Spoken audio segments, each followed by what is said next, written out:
మలక్పేటలోని అందుల ప్రాథమిక పాఠశాల బి బ్లాక్ హాస్టల్ను తెలంగాణ రాష్ట్ర వికలాంగుల కార్పొరేషన్ చైర్మన్ ముత్తినేని వీరయ్య సందర్శించారు. జూలై 7న మలక్పేట అందుల బాలికల పాఠశాలలో జరిగిన ఘటనపై విచారం వ్యక్తం చేశారు.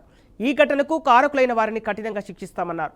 ఇలాంటి ఘటనలు పునరావృతం కాకుండా తక్షణమే చర్యలు చేపడతామన్నారు. అధికారుల పర్యవేక్షణ లోపం ఉంటే చర్యలు తీసుకుంటామని తెలిపారు.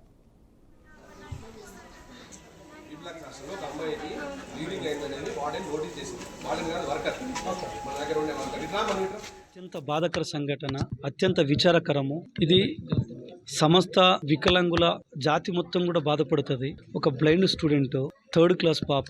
ఇప్పుడు నేను కూడా మార్నింగ్ నాకు విషయం తెలియగానే నేను ఇక్కడికి రావడం జరిగింది. సరే, కొంతమందిని కనుక్కునే ప్రయత్నం చేశాను. మధ్యాహ్నం భోజనం టైం అయింది కాబట్టి నేను మాట్లాడలేకపోయాను చాలా మందితో. కనుక ఏదేం జరిగినా దీనికి బాధ్యులు ఎవరైతే ఉన్నారో వాళ్ళపైన, ఇది నిర్లక్ష్యం వహించడానికి, ఇన్ని రోజులు బయటికి రాకపోవడానికి కారణమైతే ఉన్నారో వాళ్ళ మీద ఏ ఒక్కళ్ళు దీంట్లో నిర్లక్ష్యంగా వహించినా, ఎంత పెద్ద అధికారైనా ఖచ్చితంగా వాళ్ళందరి మీద చర్యలు తీసుకుంటాం.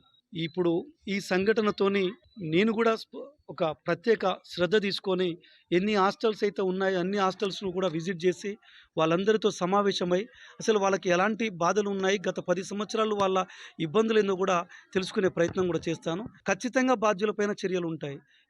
ఎవరు చేసినది ఉపేక్షించేది కాదు. ఇది మానవ సమాజములో ఉన్న ఏ వ్యక్తి కూడా దీన్ని మనం క్షమించే విషయం కూడా కాదు. కాబట్టి చాలా